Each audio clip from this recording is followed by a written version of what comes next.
Midwich Cuckoos by John Wyndham. Dramatised for radio in 3 parts by William Ingram. With Charles Kay as Bernard Westcott, William Gaunt as Richard Gayford, and Manning Wilson as Gordon Zellaby. The Midwich Cuckoos, Part 1.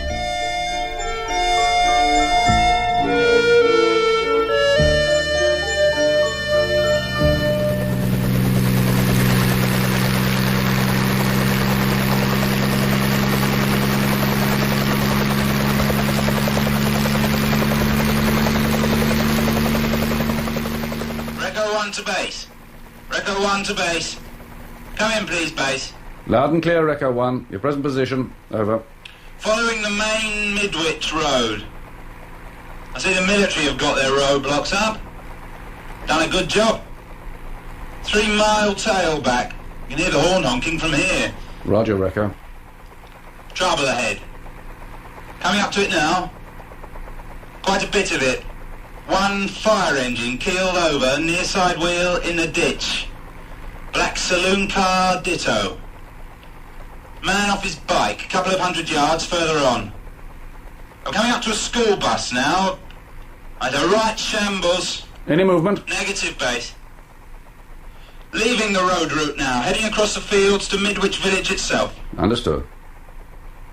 Midwich coming up fast now. Kyle Manor. The Grange, just passing over the village square. Same story, base. Everything as normal down there except no movement. Either keeled over like the people back there on the road, or I don't know, living statues is about as near as you could get to it. Odd. Very odd. A report, please. Over. I've just spotted something. Near the old Abbey ruins, coming up fast now. Definitely out of the ordinary. Pale, oval. Now, it's hard to tell from this height. Bit like an inverted spoon. Definitely out of the ordinary. Hold on. I'll just shoot some film for you boffins to scratch your heads over when I get back. Now, there's only its shadow to go by. It's pretty hopeless. Look, base, I'm going down a bit. Get a closer look. Right, over. Here we go, then. What the hell?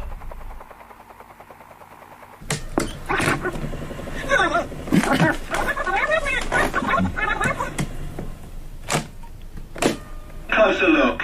Right, over. Here we go, then. What the hell?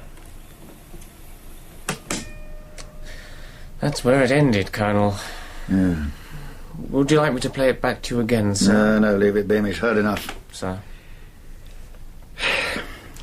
Did it never occur to anyone to warn the poor devil that roadblocks might not be enough? That this field, this force, call it what the hell you like, might extend upwards as well as laterally? Apparently not, Colonel. Yeah, apparently not. Get my car around the front. Sir. Revolution in Midwich, Constable? Just manoeuvres, sir. But afraid the road's impassable. But not both roads, surely?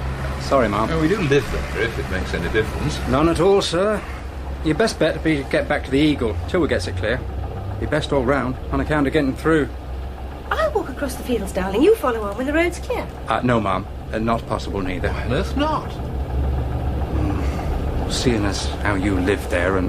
It's all right, Constable. These people are friends of mine. I'll deal with it. Oh, yes, sir. Lieutenant, I'm sure. Hello, sir.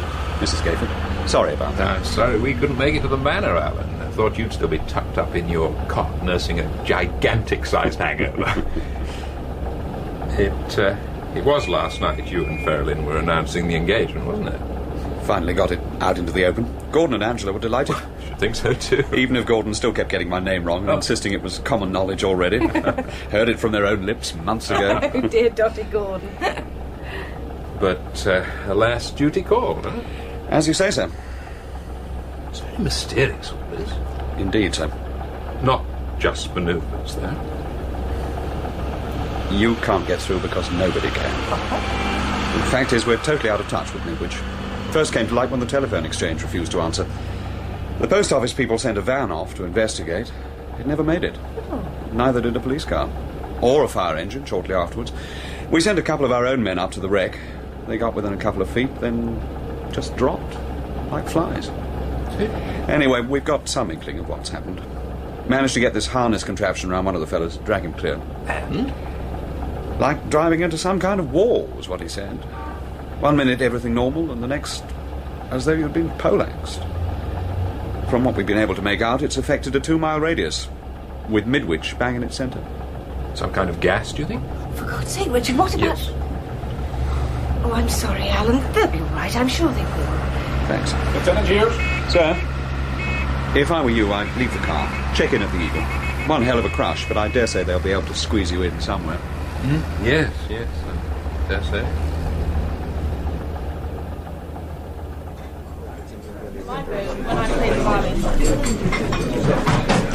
Oh, sorry to have been a bit long, darling. Thought I'd better try and wangle the room for the night while I was at it.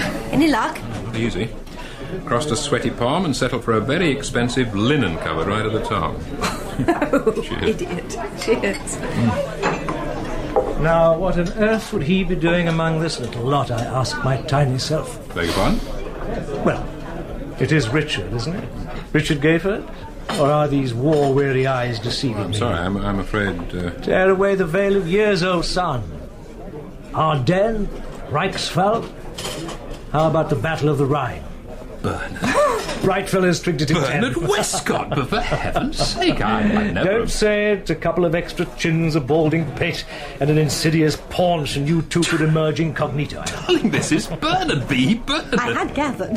It's my wife, Janet. Ah, you always did get far more luck than you deserve.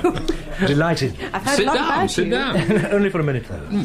When I knew him, it was Captain Westcott. I know he upped it to Major, but now... They ran out of pips. Kicked me upstairs into the bowler hat and brolly brigade instead. That sounds very undercover and mysterious. Even to those involved. Yeah. Well, what'll it be? No thanks. I really don't have the time. Besides, the way things are popping round here, I'd have thought you'd have some kind of deadline to meet.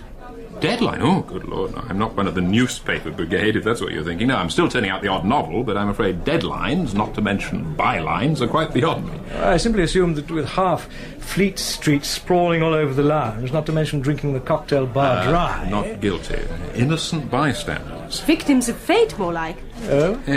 Had to go up to town yesterday. For better or worse, I'm changing the 10%. Agent. So, of course... Agent, yes. So, of course, the better half here cons me into making a splurge of it. Theatre stalls, cordon bleu dinner, second honeymoon suite at the Savoy. Oh, dear. Anyway, not 8 miles from home and still just managing to keep the shirt on my back. Up go your barricades and we find ourselves marooned here for the night. 8 miles from home? Not even that if you take the shortcut across the fields, no. Something wrong with that? Your face is... not breaking any regulations, are we? We live in Midwich, Bernard. Yes, best part of a year now. I see. Significant? It could be. Mrs. Gayford, Janet, I wonder if you could spare me your husband for an hour or two. Spare? You see, it's this Midwich business that's brought me here. I think Richard could help us. Always providing he's willing, of course. Want to find out what's happened? Connected with it. Well, Dick, what do you think? I don't know. Is it in order to ask who us is? I could explain it on the way over. Not sure. Darling? Well, I'm thinking of poor Alan's face when he spoke to us in the car just now. Verylyn, Gordon, Angela, they're our friends, darling. We may not be there, but doesn't mean we're not involved, a part of it. No. Go then, I really think you should. Of course I should. I'll bring the car round the front. Yeah, back soon, love. Bye. Oh, Richard, there'll be a lot of top brass there. If they should ask who the hell you are... Yes? Keep mum and leave the rest to me.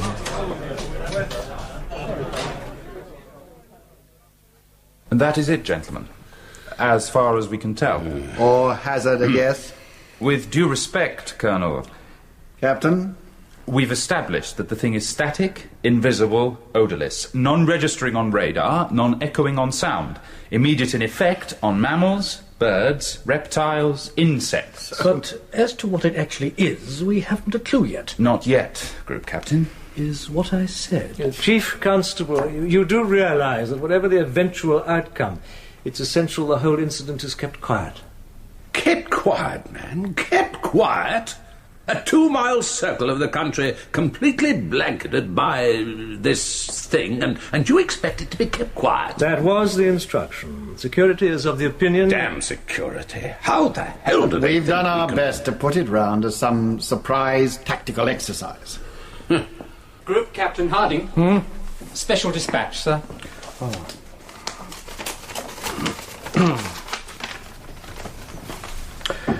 Here you are, gentlemen. This cost us 2 good men in 1 good aircraft. I hope it was worth it. Let's have a look. There it is, sir. Just off centre.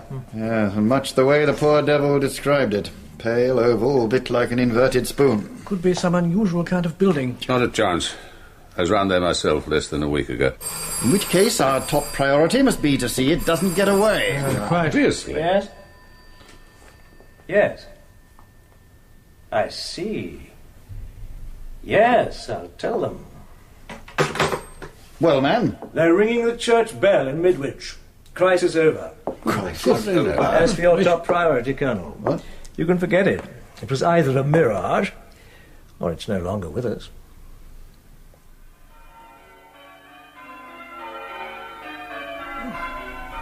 What happened? What the devil happened?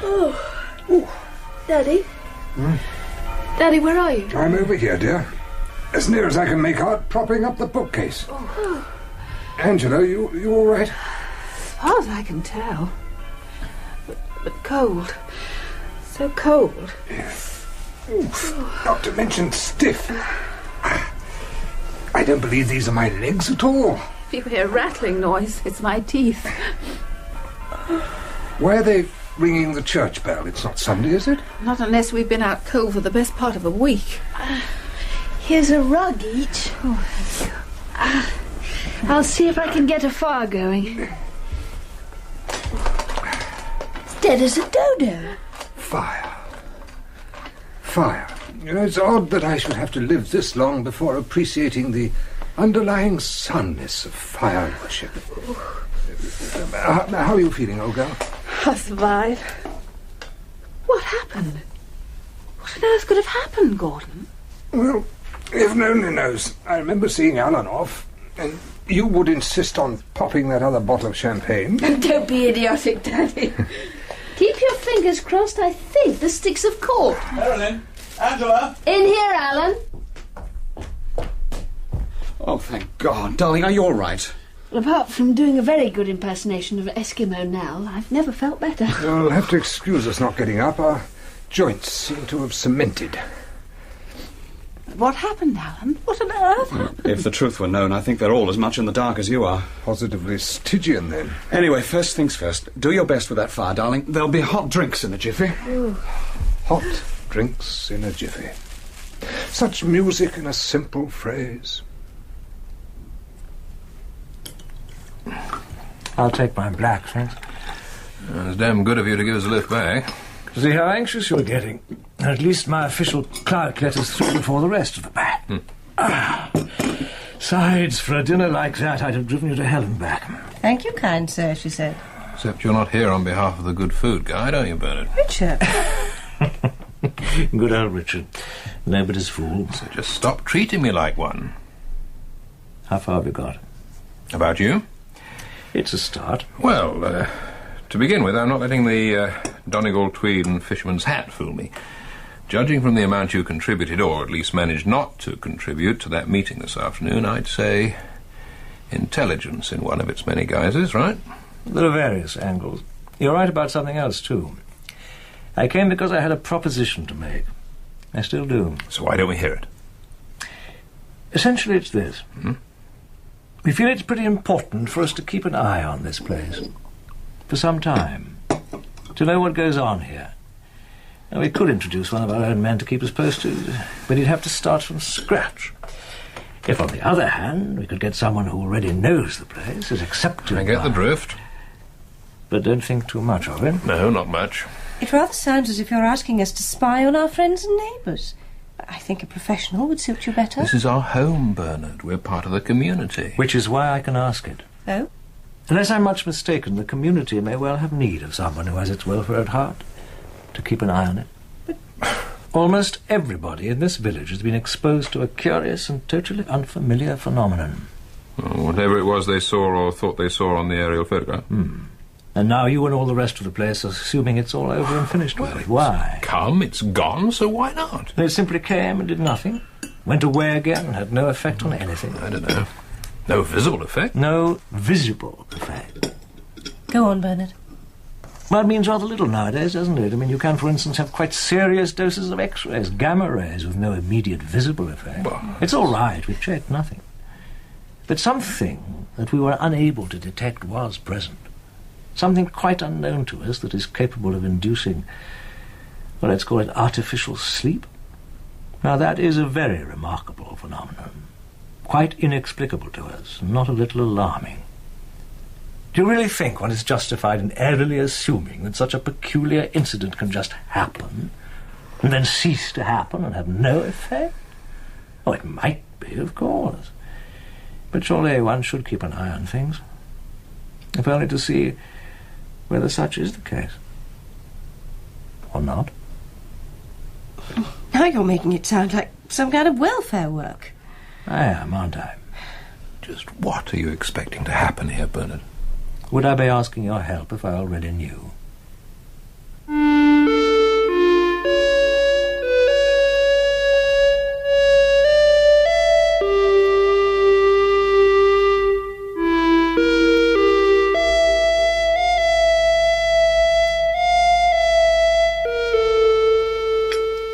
Isn't Daddy joining us? Oh, no. He's been up and gone since dawn. One of his long walks was what he said. When he runs out of steam and can't work out where he is, he'll be ringing up and expecting us to get him home again. Oh, that coffee must be stone cold. Let me give you some. No, thanks, though. You haven't even touched that egg. Oh, isn't it fresh? I just don't feel... very eggy, that's all. As a matter of fact, Angela... Yes? I was sick this morning. I see. Funny thing is, so was I. Horrid, isn't it? What I'm trying to tell you is... it's a very special kind of being sick. Kind that happens when you're expecting a baby. Angela? So... was mine. But it's not possible. That's what I keep telling myself. Oh, darling, I didn't mean No, it's all right. No, really it is.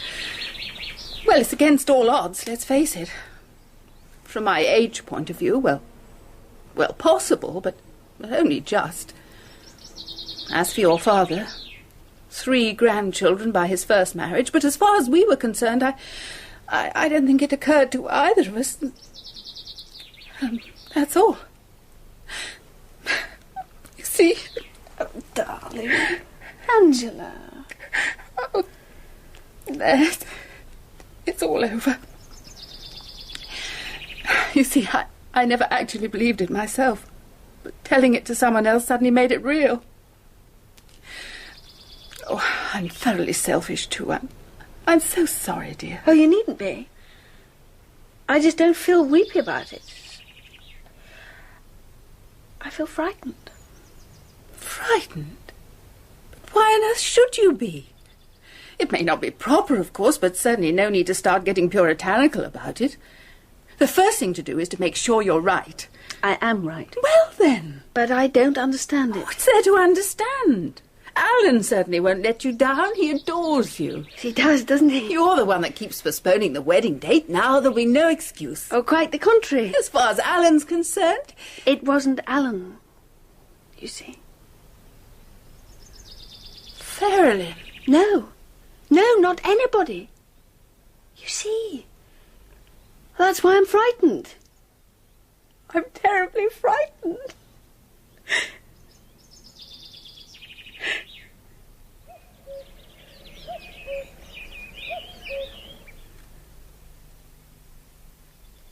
Frightened to the point of hysteria. Some of them are my patients. In your own case, Ellaby, wife and daughter involvement is only too obvious. But what of the others? Unknown as yet, on the verge of God knows what. How many would you estimate? You're asking me to be specific, Vicar? Well, you must have some idea. 65 to 70. It's rough, I admit, but I think you'll find it about the number of women of childbearing age in the village. Dear God. Dear God. But how, Doctor? Beyond me, I'm afraid. That's why I asked Zellaby along. If not specifically his field, at least the benefit of... Insight? Which doesn't enter into it at all, I'm afraid. Apart from normal conception, there are 3 scientific alternatives that suggest themselves. 1, parthenogenesis. As to say, by means other than sexual. But never known in higher forms, certainly not mammals. 2, artificial insemination. I'm inclined to dismiss it. Yes, Doctor. Yes, so am I. In which case? Possibility number 3, Vicar. Implantation. The production of a form that could be unlike that of the parent, or should one perhaps say host. It wouldn't be the true parent. I'd been hoping that might not occur to them. Yes, I hope, my dear Doctor, you do better to abandon. Oh, the possibility might not occur to them straight away, but it's one the more intelligent are bound to arrive at before long. In which case, all the births are going to occur over a very limited period, around the end of June, first week in July. Assuming the period of pregnancy to be normal, of course. What worries me most is how to decrease their anxiety and not increase it. One thing for sure, it's imperative we do our damnedest to stop this implantation idea getting around, for as long as it's humanly possible. Yes, even in propitious circumstances, the prospect of birth is awesome enough. If the mother had any reason to suspect it might be some totally inexplicable alien form of life... It might drive her mad, Vicar. I'd better get that. Yes. Help yourself to a drink. You too, Vicar. You've earned one. Yes. Perhaps just a small one, then. Right. Yeah. Thanks. Well, I'm reading your mind, Vicar. Oh? The need for a woman to take the helm in all this. Well, I should have thought it obvious. And equally obvious that you have my wife in mind to fit the bill. Yes, I do, Zellaby. Why the devil should she? Just because they trust her absolutely, treat her as some latter-day Lady Bountiful? They do, don't they? Well, it's none of her choosing. She inherited the chores when she was idiotic enough to marry me. They simply do, Zellaby. An emergency? Not anymore. Well? One of the hands up at Stapler's farm. The youngest girl, Julie. Little more than a child. 17, 18 at most. Anyway, nothing to be done. What happened? She hanged herself from a beam. Nothing to say why she did it. Not too difficult to make an educated guess. One of our statistics, gentlemen.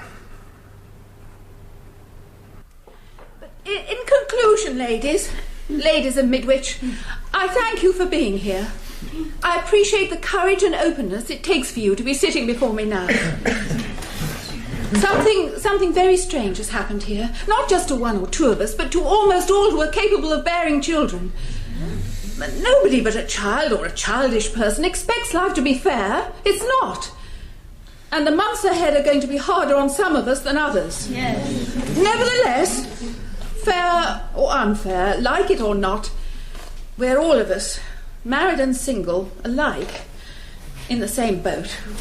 And I'm glad and happy to be counted among you, except that those of us who don't have the love of a husband to help them will have more need of sympathy and care. But this is our affair. You must all know how the cheap papers seize on anything to do with births, particularly anything unusual.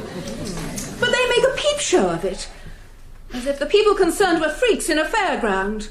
The parents' lives, their homes and their children are no longer their own. Well, I, for one, do not intend to lose my child that way. And I expect and hope that all of you will feel the same. Yes, the would-be intruders and interlopers and sensation seekers will be around in force. But it's in our power to see that it remains Midwich's affair.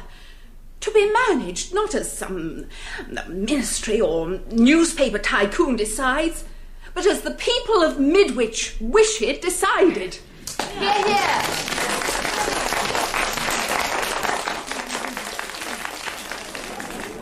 Ah, Dr. Willers. Is it all right if I join you?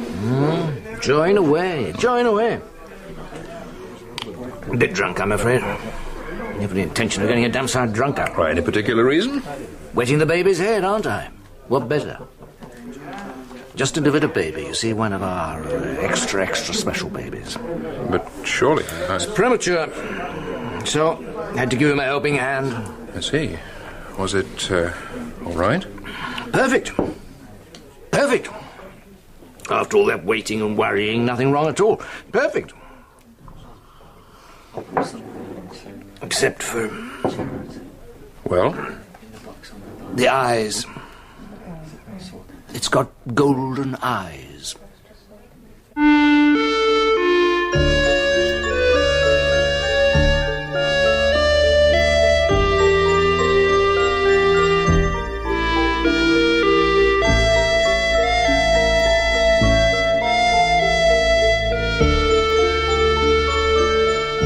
In Part 1 of The Midwich Cuckoos by John Wyndham, dramatised for radio by William Ingram, Charles Kay was Bernard Westcott, William Gaunt, Richard Gayford, and Manning Wilson, Gordon Zellaby.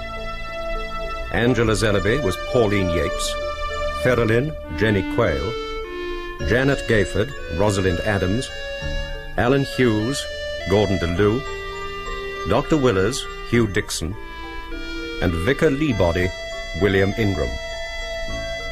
Colonel Latcher was Gerard Green, Captain Beamish, Martin Ransley, Group Captain Harding, Peter Tuddenham, and the Chief Constable, Ronald Baddeley. The policeman was played by David Peart, the pilot by Alex Jennings, and his controller at base by Edward Cast. The technical presentation was by Gareth Watson, and the music specially composed by Roger Lim of the BBC Radiophonic Workshop. The Midwich Cuckoos was a BBC World Service drama production directed by Gordon House.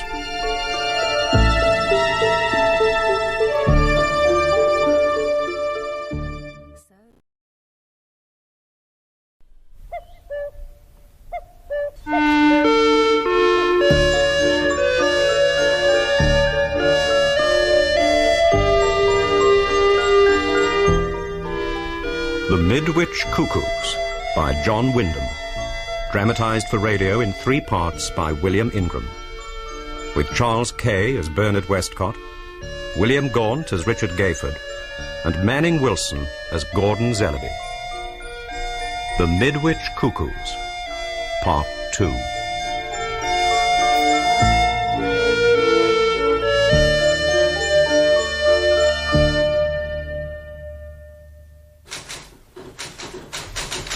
Dear Richard, I'm sorry, extremely sorry, that circumstances preclude well-deserved official congratulations to Midwich on the success of the operation to date.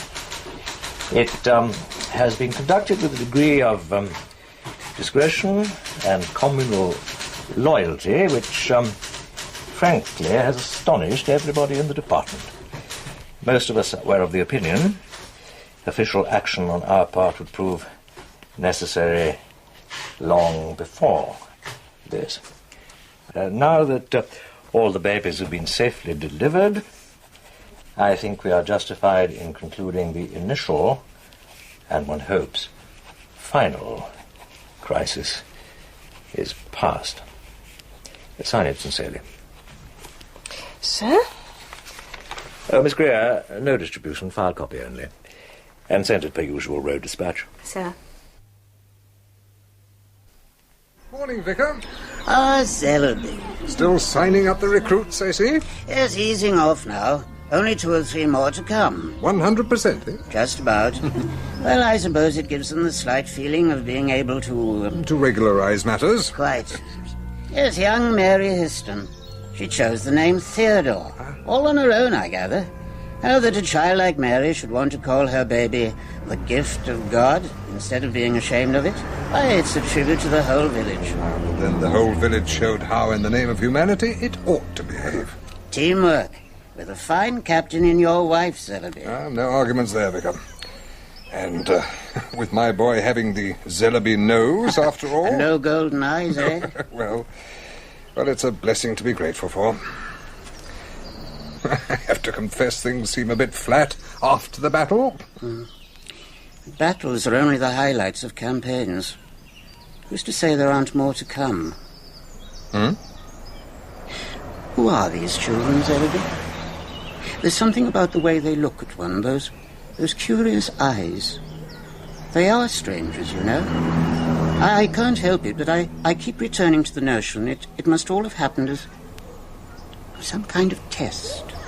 But by whom? Of whom? Well, how can one tell? With strangers. Oh, surely that's your daughter, Zellaby.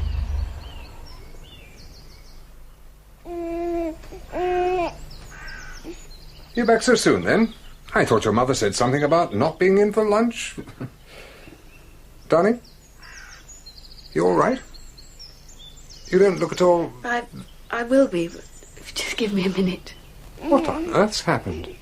Well, the fact is, Daddy, I didn't intend to be here at all. Not at all. You mean you changed your mind? No. Unless I'm very much mistaken, I had it changed for me. Tell me, then. Alan rang at the last minute to say he couldn't get away from the camp. The place was generally getting me down, so I decided to treat the baby and myself to a change of scene. Nowhere in particular, just a drive. Well, we just got clear of the village, about 4 miles along the train road, when the car simply pulled into the side. Broke down? Pulled into the side. Well, I don't understand. I didn't expect you to, but the fact remains. Anyway, I got through to the garage and they sent someone out to check. They could find nothing. Nothing at all. It simply refused to budge. The mechanic went back for a tow truck and I decided there was nothing for it but to come back by bus. And? Then it happened. The very instant I decided, positively decided to come back, the engine started up again. Coincidence? I wasn't even behind the wheel. It was him, Daddy. The baby. He didn't want to leave the village. The baby made me come back again. Daddy?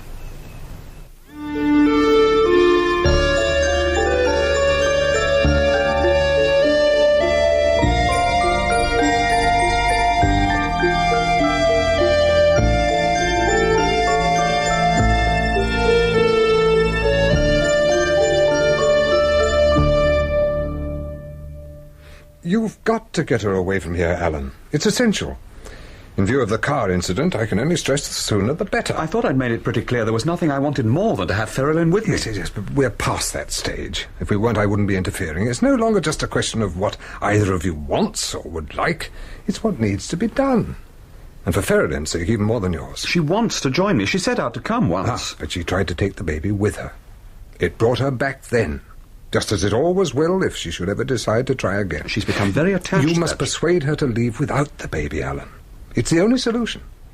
If the baby's not with her, it can exert no influence stronger than natural affection. But according to Dr. Willers, all this is merely... Willers is making loud, blustering noises to prevent himself from being frightened. You mean this hysteria he talks about isn't the real reason for Ferrelyn and the rest coming back here? The hysteria he chunters on about has never been known to manifest itself without one of the babies being present. But I don't see how that... I mean, how the hell's it done, I've no idea. None. So it really boils down to her choosing either the baby or me. It's not your baby, Alan. And it really isn't Ferrelyn's baby either, or I'd not be talking to you like this. Ferrelyn, like the rest, are victims of an imposition. They've been cheated into an utterly false position. With the greatest respect, all sir, these really 61 golden-eyed children we have here are intruders. They're changelings. They're cuckoo children. The important thing is not how the egg got into the nest, but what comes after it's been hatched. one thing you can count on is its instinct for survival. An instinct characterized by utter ruthlessness. You really think you've got a sound analogy there? I'm perfectly certain of it. The cuckoo survives because it's tough and single-purposed. That's why you must take Ferrelyn away and keep her away. I've already said so. She'll fight you.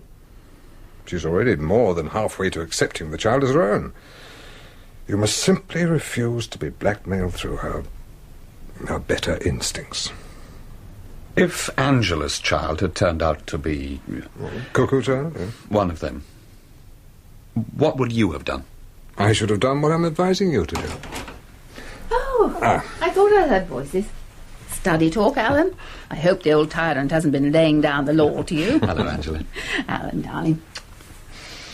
Oh, I'm exhausted. Just give me a minute and I'll make us some tea. Trouble? I'm not sure. I just had Margaret Haxby on the telephone. Margaret? No, I'm not sure you'll remember her. She's now Dr. Margaret Haxby. Oh, yes. She's apparently quite brilliant. Until recently, she worked on that hush-hush government research business over at the Grange. Until recently? She's gone. Cleared out. She was speaking from London. One of the afflicted. And one of the most resentful. Now she's made up her mind to beat it, and she's gone, leaving Midwich holding the baby. Where's the baby now? Where she was staying, old Mrs. Dorry's cottage. The poor old girl doesn't know yet. I'm the one elected to go round and tell her. Yes, but it won't just end there, will it? Can't you imagine the panic it's going to start among all the other women who've taken these girls in? They'll have them out overnight before they get left holding the baby, too. Then what would you suggest? Couldn't you stall? I mean, the girl might change her mind. No, not this girl, Alan. It's not a spur-of-the-moment decision. From what she told me over the phone, she's been through it all pretty carefully. And? She never asked to come to Midwich. She was posted here. If they'd posted her to a yellow fever area, they'd be responsible for the consequences, wouldn't they? Well, they posted her here, and through no fault of her own, she's caught this instead. So it's up to officialdom to deal with it. Her contention, anyway. As for the child, she repudiates it entirely. She's no more responsible than if it had been left on her doorstep. And certainly there's no reason why she should be expected to put up with the wrecking of her life or her work on account of it. She's certainly thought it through, hasn't she? Which makes our own predicament all the more urgent. Our? I've just been talking to Alan about getting Ferrelyn away. Once word gets round, there are going to be quite a few girls taking the, Margaret Haxby? Yeah, they're taking the Haxby girls' example, don't you think? Well, it could well make up their minds for some of them. In which case, don't you think it equally likely there'll be some kind of counter-move to stop the desertions? Counter-move?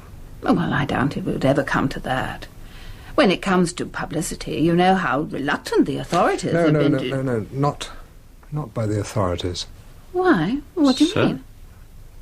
What would happen if the children are as opposed to being deserted as they are to being removed? The children? You're surely not suggesting... No, I don't know. Eccentric as it may seem, I am simply doing my best to place myself in the position of a young cuckoo, my dear. As such, I fancy I should resent anything that appeared likely to lessen attention to my comfort and well-being. One doesn't even have to be a cuckoo. Extension 241. Yes, I do have official clearance, and it damn well is urgent. I'm very much obliged.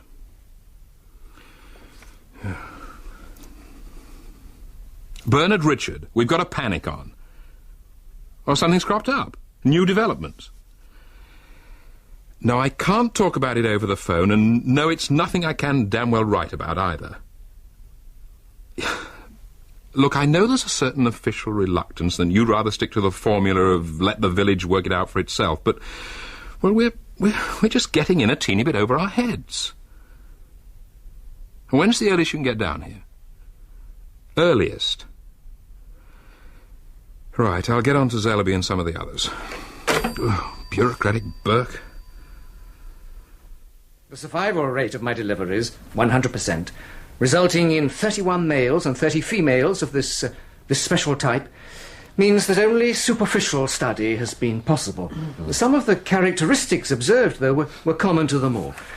Most striking are the eyes. Indeed. Although they appear to be quite normal in structure, the iris, to the best of my knowledge, is unique.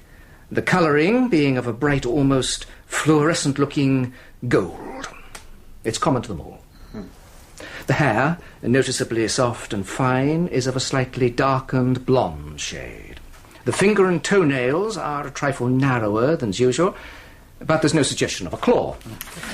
In general, the babies all appear to be perfectly healthy, although they don't show the degree of chubbiness we might expect at their age. The size of the head in relation to the body is that normally found in a somewhat older child. A curious but slight silvery sheen on the skin has given concern to some mothers, but this is common to all, and it would appear to be normal to... the cuckoo children. To the type. In conclusion, I'd just like to mention that Mr. Zellaby was from the outset of the opinion that the children's origin might be attributable to some form of xenogenesis. Doctor? The production of a form that could be unlike that of the parent, or more accurately, host-parent. Among humans, there's never been a case known. On the other hand, there's never been a known reason why it shouldn't prove possible. No known reason. But why the diffidence? Do you think the explanation hasn't naturally occurred to all those involved? The more educated women, my own daughter among them, entirely accept the thesis that they're host mothers rather than true mothers. The less educated find it an element of humiliation and tend to ignore it. Yes, and in any event, isn't it high time we got ourselves up to date? Stop speculating about the cause and get down to the altogether more imperative matter of effect. It's why we've met here, isn't it? Yes. At least I pray to God it's why we've met here. Yes, What about the return of all the mothers and babies? All this compulsion business. You can't just ignore it and pretend it'll go away, Doctor. A form of hysteria, giving rise to collective hallucinations. It will go away. The hysteria syndrome again, Doctor? How can it be when all the mothers, educated or not, agree the babies can and do exert some form of compulsion? Yes, that's Now, those who were away didn't want to come back here. They came because they had to. I've talked to all of them. And what they all say is that they suddenly became aware of a feeling of distress, a sense of need, which they knew could only be relieved by coming back here.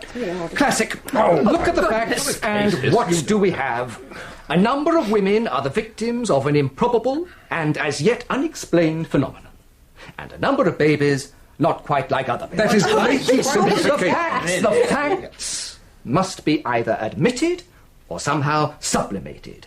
And the easiest way to do this is to sublimate the situation, to transfer the irregularity into an environment where it no longer appears irregular. In this case, uniquely so, Midwich exactly fills the bill. So they pick up their babies and back they come and everything's comfortably rationalised, at least for the time being. It isn't good enough, Doctor. It's time the situation was accepted, recognised. Not glibly or even learnedly explained away. No, we've already got the weaker will getting ridiculously superstitious about it. They're crediting their babies with mystical, magical powers. Yes, the whole situation invites exploitation. What we need is an absolutely unbiased investigation. Quite beyond the compass of our local women's institute. Unworthy, Doctor. However well-intentioned. Well, that's what I've been offering. Then what would you suggest?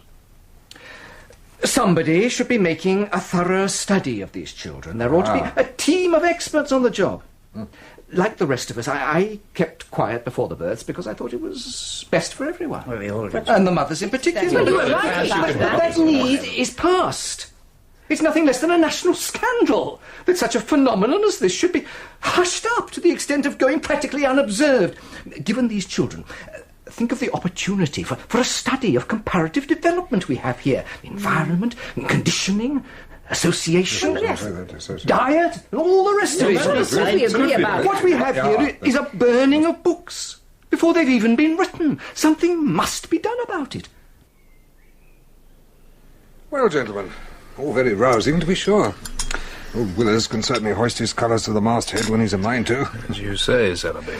But still our mysterious guest from the Ministry remains unconvinced. Not about the situation, only about the best course of action. Singularly missing to date. We thought a low profile might be the best for all concerned. Yes. The proverbial low profile. Predictable, frequently commendable, sometimes inevitable. But when the question of advisability is passed, when the essential need for a more concrete kind of action takes its place. There's something new, something you're not letting on to the others.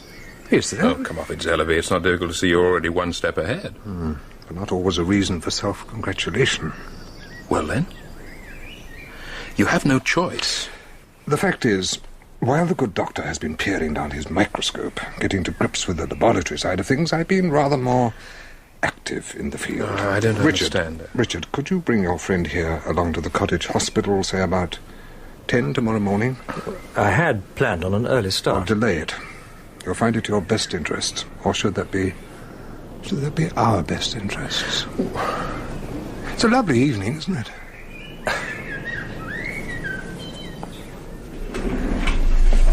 Well, there we have it then, gentlemen. Janet, my dear, 4 of the children. 2 boys, 2 girls. And the same number of irate parents in the waiting room, wondering what the hell's going Now, on. patience, Willers, patience. Now then, you're all perfectly satisfied that the children, in separate cribs, carefully screened off, can have no possible means of contact with each other. He'll be giving us the old abracadabra next. Quite satisfied. Right then. Let the experiment begin. The sooner the better. I've got surgery at 11. This, then, is our apparatus.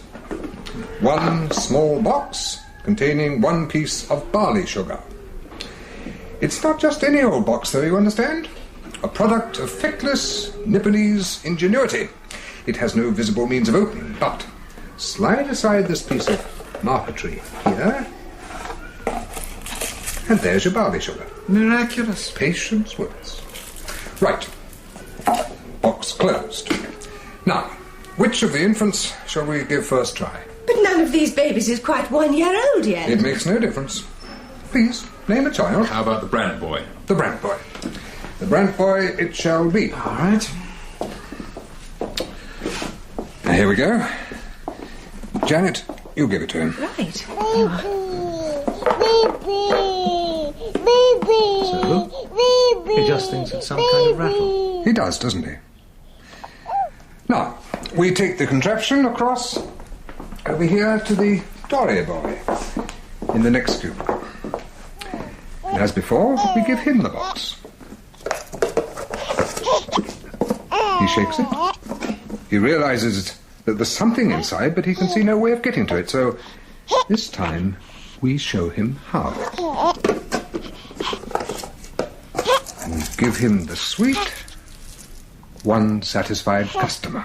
Right, somebody's got something out of it. What happens now, sir? We reload the box and go back to Exhibit 1. There we are, the Brant child. Janet, do your stuff.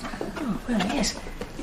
He's taken the box. Now he's... Now that is extraordinary. Not the slightest hesitation, was there? Amazing. Straight for the concealed opening, and pleased as a sandboy with what he finds inside. It's fascinating, don't you think? You're still sceptical, Dr. Doubt? Well, Reload again, Janet, my dear. Now we'll try it on the girls. Oh dear.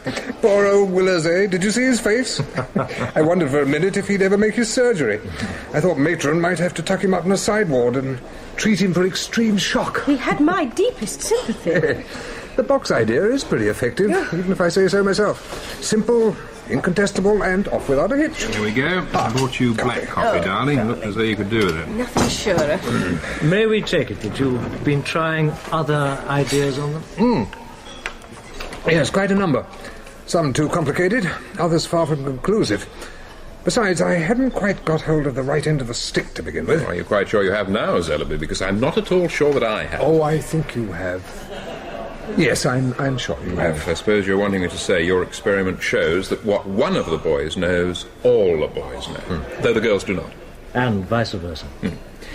Yes, all right then. Well, that is what it appears to show, but... well, for God's sake, there has to be a catch somewhere. My dear fellow. Mr. Zellaby, are you positively claiming that if I were to tell anything to one of the boys, all the rest would know it? Providing it was simple enough for them to understand it at this stage. But it's unbelievable. Unbelievable? But then you lynch Darwin and you show the impossibility of evolution.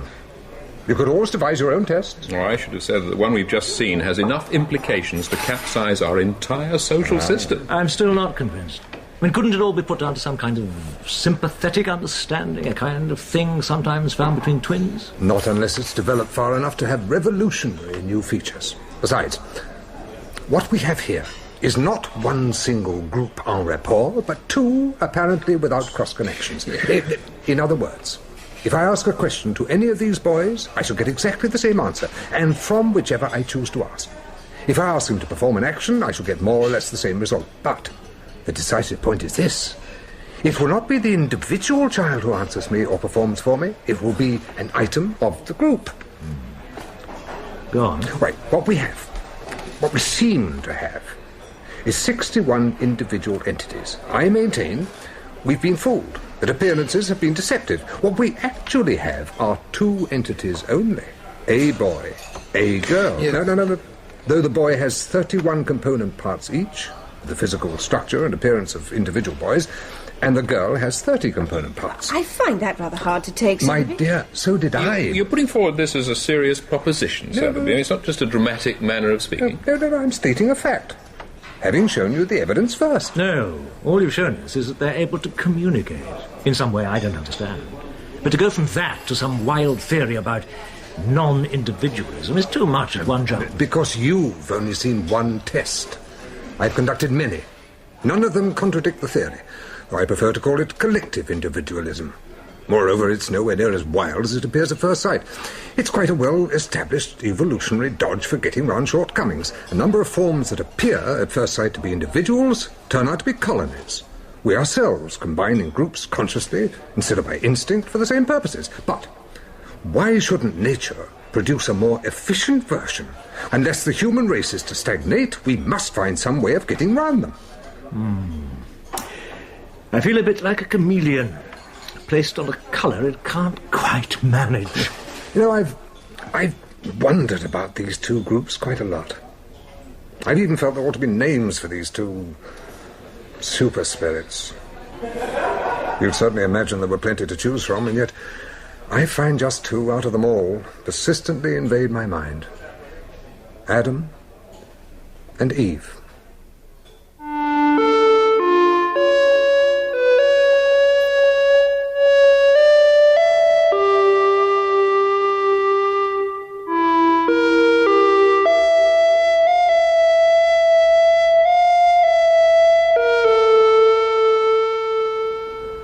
Thanks for the lift. No trouble. You should have stayed for lunch. I'd love to have, but they'll be all hell let loose the other end as it is. Still... Yes? I wouldn't have missed the Zellaby magic show for the world. Oh, come on, that's not good enough. No. What can it all mean? Something. Nothing. Which is where we came in. I'll gee up the official interest, of course, but I'm still depending on you to keep your finger on the pulse, keep me informed. Except I'm not sure how much longer I'll be around to do that. Oh? Well, apart from already being way out of my depth, Janet and I may be moving on. What, leaving Midwich? Yes, this new agent of mine seems to be earning his 10%. Something he set up for me in Canada. The terms are all right, and Jan's keen. It's New Horizons. It sounds very promising. You're likely to take it, then? After what I've just seen... Yes? It gets more likely by the minute. Gordon? Darling? Are you asleep? No, just hiding behind my eyes. And thinking about this morning. At the hospital? Their expressions of ingrained skepticism. Still, I expected no different. But there must be an explanation. Of course. And what do you think it is? It's too early. We'll have to wait until the children are old enough to give us some evidence. But you do have some ideas? As you are a discreet woman, let me put one question to you. It's this. If you were wishful to challenge the supremacy of a society that was fairly stable and quite well weaponed, what would you do? Would you meet it on its own terms, by launching a costly and certainly destructive assault, or if time were of no importance, would you employ an altogether more subtle tactic? A fifth column. A fifth column? to attack it from within.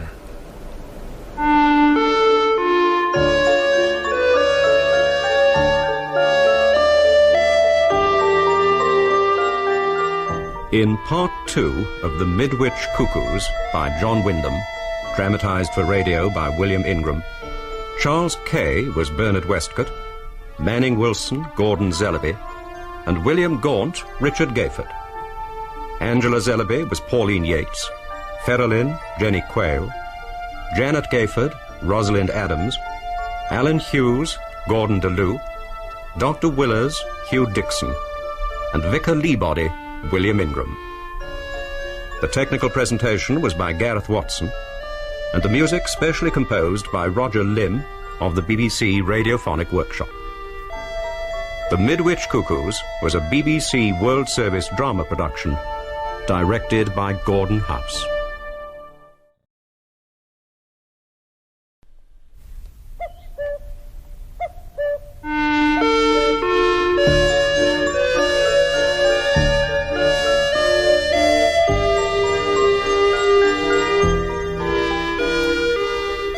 The Midwich Cuckoos by John Wyndham, dramatised for radio in 3 parts by William Ingram, with Charles Kay as Bernard Westcott, William Gaunt as Richard Gayford, and Manning Wilson as Gordon Zellaby.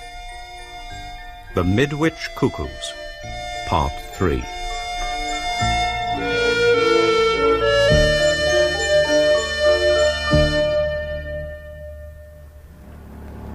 Surprised to hear from you. Quite the opposite.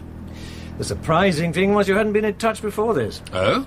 Well, heard on the grapevine Richard Gayford and wife had been repatriated once or twice. Oh, just visiting relatives. Still, thought you'd be in touch. Why on earth should I?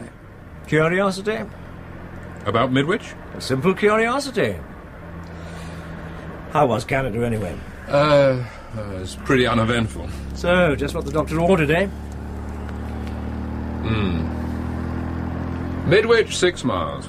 Seems a million light years ago. 8 of the Earth variety, actually. Yeah, the old Eagle still seems to be doing good business. I'd suggest a reunion pint, but this inquest I've got to sit in starts at 2. Was it one of the Cuckoo children? No, local fellow called Powell. Motor accident. Tragic. Well? Tragic. You still think of them as that, then? Cuckoo children? And the others, then? Probably. They've just become, well, shall we say, less forthright about it. Oh, isn't that the old Grange? Pull in, would you, just for a minute? Just for a minute, then.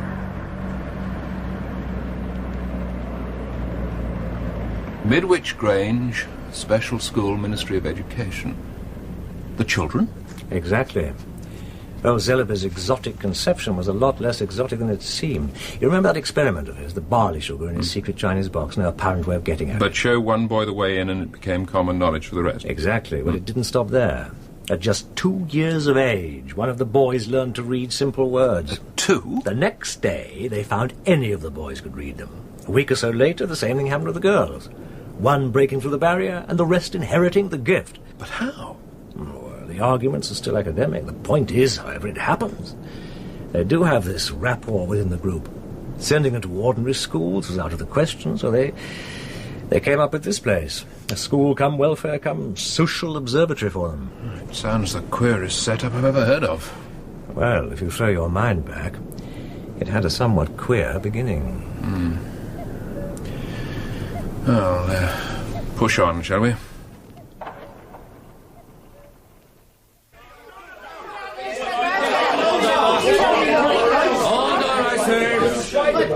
It's not no coroner's court we got called for here. It's judge and jury. Unless immediate order is restored, I shall have no alternative but to empty the hall. Mr. Zellaby. Do it ourselves. Sir. Yes. Mr. Zellaby, I'm given to understand that you were in the near vicinity at the time of this most unfortunate occurrence. I wouldn't say near. But in sufficient proximity as to give you a very clear impression as to cause and effect. Mr. Zellaby. Yes, I suppose you could say that. And perhaps you'd be good enough to oblige the court. I was returning from my usual afternoon stroll. As I reached the turn into Hickham Lane, 4 of the children from the Grange came out of it and turned towards the village. 3 boys and a girl. Go on. I wasn't paying them any particular attention, but a bit further on they turned a corner. I lost sight of them. It wasn't until I reached the same corner myself that the car overtook me. A small, open 2-seater. The late James Powell's car? Though I didn't recognise it at the time. You were at the corner. What happened next? The children were strung out right across the road, as though they were arguing which way to go. It was all over so quickly. The car driver did his best. Another 2 inches and he'd have missed them altogether. As it was, the tip of his left wing caught the outermost boy on the hip and flung him right across the road into a cottage garden. Yeah, and then? You tell what happened to poor Jim Powell then, Selby. Tell us now. Come on, tell us. Hold on. In your own time. I don't know. I can't be sure if the car stopped or not. If it did, just the barest moment. Then the engine roared. The driver changed up, put his foot down again, keeping straight ahead. It was still accelerating when he hit the churchyard wall. Inexplicable. Nothing one could do. Inexplicable. Richard, my dear fellow, hardly believe my eyes when I spotted you at the back. Janet, not with you? Visiting relatives got priority, I'm afraid. Still sight for sore eyes, eh, Westcott? As you say, sir. Now, the last go-off, it was India, wasn't it? Canada. 5 years? It was nearly 8, actually. Well, just goes to show. Nothing to do with this inquest business, though? No, just along for the ride. Still, I could have chosen a happier occasion. Tragic. Look, if you're not in a tearing hurry, come up to the house and have a spot of tea. Angela would be delighted to see you. Nothing I'd like better. Could you just give us a half hour, though? The odd errand to run. Well, expect you when we see you, then. Oh, Westcott, if you're driving, take it carefully, after what you've just heard. I'm not a dangerous driver. Nor was young Powell. He was a good driver, too. When we see you, then. Yes. Thanks. Bye-bye. So what was this mysterious errand you suddenly decided to land us with?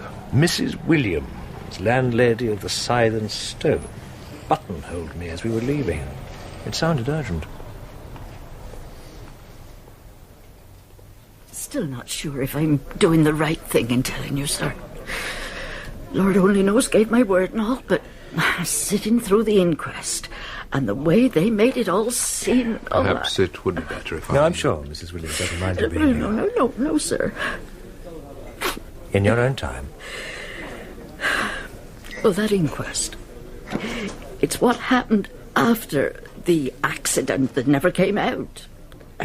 Heard the bang, people running. Then, a minute or so later, I spotted Mr. Zellaby sitting on a bench near the green he was, and grey like you'd never believe in, and just passed out. Go on.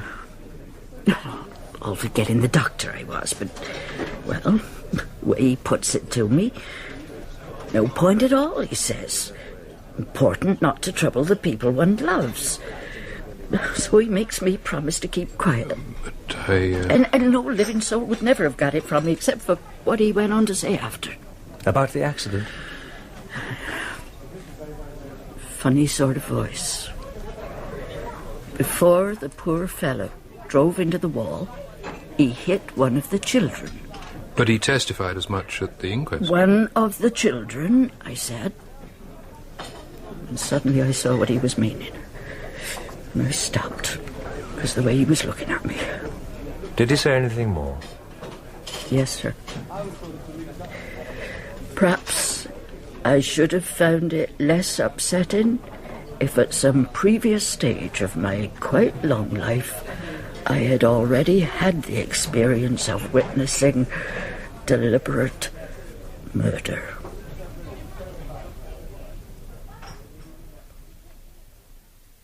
You really needn't look so put out, Westcott. I got an inkling something was in the wind when you fobbed me off with your mysterious errand. Anyway, I had no right burdening the poor woman with my personal problem. Yes, well, we're sorry you're not well, Zellaby, but suggesting that the children caused that accident, actually made young Powell drive straight into that wall. I am not suggesting, I am stating they did it. Just as surely as they made their mothers bring them back here. But the other witnesses at the inquest, the ones who gave evidence... were as aware of what happened as I am. It wasn't the inquest's concern. They only had to say what they actually saw. But if they know it's as you claim... Why stop at the Powell boy? He's not the only victim. Oh? Did you know that poor old Dr. Willers eventually abandoned his championship of some kind of mass hysteria? He was forced to. A very short time before he died. Died? But he wasn't much over 50, was he? How did it happen? Overdose. Some kind of barbiturate. Willers? For God's sake, he was never the sort. No. He really wasn't, was he? Willers. The Powell boy. How many others? What are you suggesting? Oh, that word again. Only that we live much more precariously in Midwich than any of us had ever thought. It just happened that poor young man came round the corner at that fatal moment. It could just as easily have been Angela or anybody else. There's no blame attached. He tried his best to avoid hitting any of them. Not good enough. In a flare of anger and revenge, they killed him for it. Just the same. These last few years really have been like living on the slopes of a volcano. That's Angela. Now, I'd be grateful if you wouldn't let on about my old ticker problem. It would serve no purpose. Of course. We're in here, darling. Oh, company. Oh, how nice. I really wasn't Angela? expecting anyone. Hello, Richard. After such a long time, too. Must be some kind of red letter day. Oh, Angela, my dear, here. Sit down. Richard, old fellow, there's some brandy on the sideboard. Oh, yeah, how stupid. Oh, shh. I'm so sorry. Sit. You're all right. Everything's going to be all right. All right. Oh, thanks. Oh, that's better. Now, take your time. More? No, thanks. Darling, what happened? Well, while you were at the inquest, it came into my mind that Mrs. Powell could probably do with a bit of company, so I took a stroll over to the farm. Mm-hmm. I was still sitting with her when the younger brother, David, got back. Apparently they'd been very close. He was obviously extremely upset. He said the inquest was the last straw, and that if nobody else was going to see justice done over his brother, he'd do it himself. Understandable. Well, he was carrying a gun. We did our best to stop him. He wouldn't listen to us, nor to his girlfriend Elsa. She followed him to the Grange, but there was no sign of him. Nothing. Until that first shot. Shot? He was aiming at a group of the children further down the lane. Oh, no. Elsa called out, begging him to stop. He didn't seem to hear her. Instead, he reversed the gun on himself, put his thumb on the trigger, and...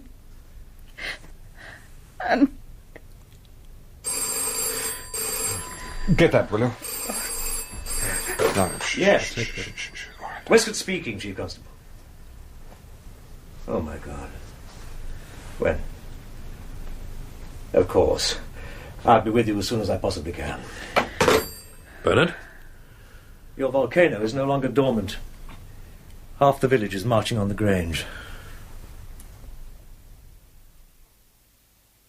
1 woman and 3 men dead. 8 men, 5 women in hospital, and a hell of a sight more that look as though they should be. For God's sake, don't just sit there. You're head of this school or establishment or whatever fancy name you choose to put on it. As Chief Constable, I'm entitled to some kind of explanation. I'm sorry, Sir John, but I don't think I could have made the situation last night quite clear to you. Oh, I'm sick to the eye teeth of hearing that, too. How the devil you can let the situation get so out of hand as to cause a breach of the peace is down to your responsibility. In the meantime, I'm here to question the ringleaders and decide my best course of action. But I've already explained to you there are no ringleaders. Ah, all equals and the rest of the educational fol-de-rol. In theory, fair enough. But in every group there are fellas that stand out. Manage them and you manage the rest. 2 of the children, sir. Show them in. Sir John, if I might suggest, choose your words carefully. The children are very sensitive. You asked to see us? Yes. Eric, Priscilla, this is... We prefer to stand. We might already have met. Westcott, Burnham. Yes. The Chief Constable here wishes to ask you some questions. It's his duty to make a report on the trouble here last night. Exactly. People tell me you and the others were here. Now, what have you to say about that? No. What happened exactly? The village people came to burn the Grange down. Are you sure of that? It's what they said. So why else should they be here? We'll not go into the whys and wherefores for the time being. Let's take it from there. You say some came to burn the place down. The others, did they come to stop them? Was that how the fighting started? Well? Yes. You don't sound too sure. I'm sure. We made them fight each other. This way, they realise it is better for them to leave us alone. You said you made them fight. How did you do that? It is too difficult to explain. Nevertheless, I'd like to damned well hear. We simply defended ourselves. Resulting in 3 dead and 14 serious injuries? Unavoidable. When you could just as easily send them away? They would have come again. Don't you feel the least compassion for these unfortunate people? No. We must protect ourselves. But not by private vengeance. The law is for your protection and for everyone else's. The law only punishes the criminal after he has been successful. It is no use to us. We intend to stay alive. So, you don't mind being responsible for the deaths of other people? As it seems to be quite beyond your limited comprehension, I will put it more simply. If there is any attempt to interfere with us, or molest us by anybody, we shall defend ourselves. We have shown that we can.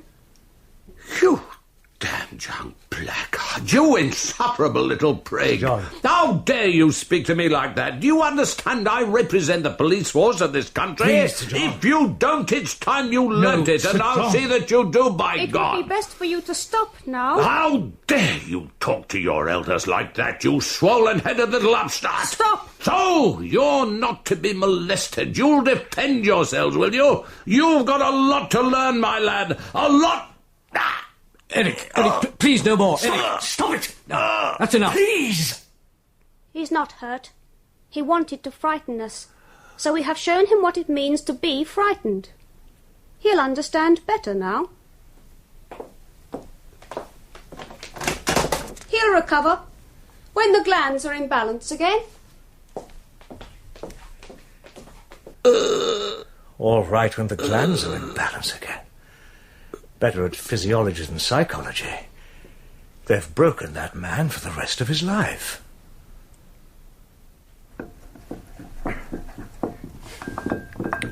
Sugar. It's by your left hand, dear. Oh. Salt? By your right. You know, one of the few childlike things about the children, their inability to judge their own strength. They wanted to scare Sir John this morning. They went so much further. They brought the poor man to a state of grovelling fear near the brink of imbecility. Sickening and utterly unpardonable. Which assumes that they expect to be pardoned. Why should they? Do we consider ourselves, whether jackals or wolves, will pardon us for shooting them? No, we do not. Oh, not KN, dear. Not what? No, it gives you hiccups. Oh, yes, it does. But surely we suddenly have a change of front here. I mean, apart from the few very early incidents, there's been almost no violence. Now we have this outbreak. I mean, can you pinpoint the start of it, or has it been working up? Nothing before Jimmy Powell and his car. Wednesday, the 3rd of July. Westcott? As you say. As I say. We're waiting for the salad, dear. Yes, so you are. My own experience of interplanetary invasion has been vicarious. Hypothetically vicarious. Or do I mean vicariously hypothetical? Interplanetary invasion. Zellaby, the great problem is to know when you're to be taken literally and when metaphorically. Westcott? In this case, quite literally. How long have you known it for a fact? 8 years. And you? About the same. Even a little before. Oh, you're surely not suggesting these children are... invaders. Well, that they originate somewhere... outside Earth. Oh, you can't be serious. You see, Westcott? No instant panic, just scepticism. Forewarned. If not exactly forearmed. But Midwich was not the only one, or even the first to have a day out, was it, Westcott? 4 day outs. That we definitely know of. Well, I'll be damned. Small township in the Northern Territory of Australia. Something went badly wrong. 33 pregnancies, all dead in a matter of hours. Eskimo settlement, Victoria Island, north of Canada. The inhabitants are cagey. We think they were so outraged, alarmed at the arrival of babies so unlike their own, they exposed them almost at once. No survivors. The 3rd and 4th... Now, let me guess. Behind the Iron Curtain? Both. The first near the border of Outer Mongolia. Grim. The men assumed their wives had been lying with devils. They perished along with the children. So it's the last one that counts, isn't it? Far to the east, a place called Gijinsk. Their day out took place a week before our Midwich one. They sealed the place off in hours. By then we had our own quandary. We couldn't seal off Midwich. So you did the best you could. Let's all wait and see. If the Russians have a flock of potential geniuses, it could prove damned useful to have a similar flock to put up against them. Something like that. Bernard, why are you admitting all this? I mean, there's been some new development out there that our own children are likely to display shortly. The Russians recently developed a new medium-range atomic warhead. The town of Gijinsk no longer exists. You mean everybody there? Everybody. The entire place. Because nobody could have been warned without the children knowing of it. Officially, they've put it down to a technical error, or possibly sabotage. Why should you know differently? Carefully channeled observations from Russian sources, guarded on details and particulars, but no doubt about it meaning Gijinsk. It doesn't refer to Midwich either. What it does do is put out a most forcibly expressed warning after a description which fits the children exactly. It insists over and over again, even to the point of pleading, that all governments everywhere should neutralize any such known groups with the minimum delay, because these children are a threat to the whole human race. When did they deal with this place in Russia? Which day? Tuesday, the 2nd of July. Interesting. Yes. The day before young Powell's accident. I wonder how ours knew. Bullseyes? Bullseyes?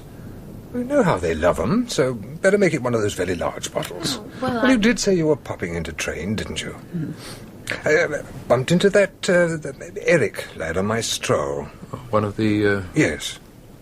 He's looking forward to my film lecture on the Aegean this evening. Very flattering. Very untypical, I'd say. No, not at all. They're not stupid, you know. They're susceptible to reasoned argument. When they're jittery and nervous, they do foolish things.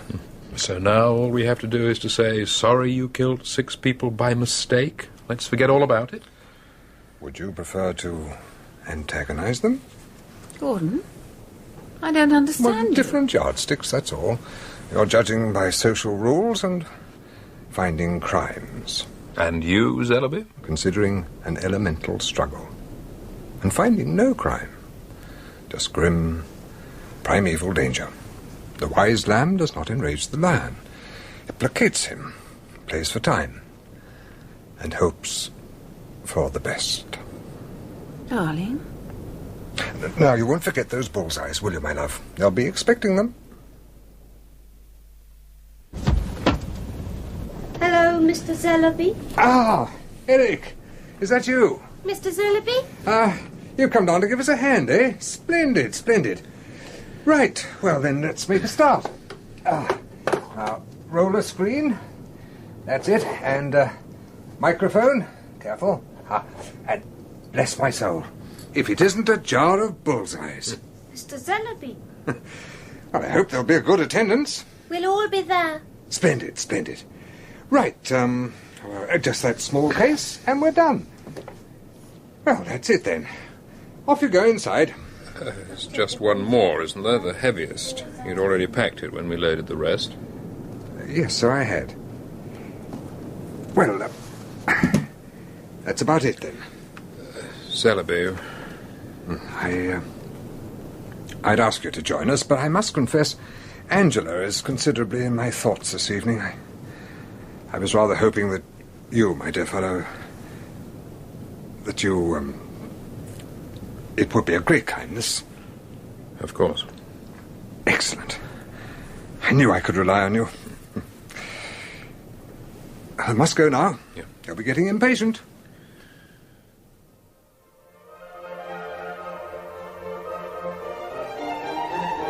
Back, Angela. All right. Fine, fine. Fix us a drink, will you, Richard? Zellaby was dead right when he said they trusted him. Perhaps. Well, it's simply that I don't trust them. Let's face it, there's no telling what they might do, anywhere, any time. Oh? It's a fact, Richard. Even Gordon admits they're nervous and panicky. How can we go on staying here with our lives at the mercy of any childish fright or temper that comes over them? What kind of ultimatum can we ever make? What makes you think they're going to try their arm here anyway? No, you take it from me. If it comes to it, they'll do it where it counts. They'll go up to London, take on Bernard, the rest of the bigwigs. Pushing around that poor blighter of a chief constable is one thing, but how far do you think they'd get with it? Dear Christ. The Grange, wasn't it? He blew up the Grange. But no bitterness, my own dear love. The doctor will confirm for you a matter of a few weeks or months at best. This way at least there will have been meaning, purpose. It seems we've lived so long in a garden we've all but forgotten the commonplace of survival. The message is fundamental. To keep alive in a jungle, you must live as the jungle does.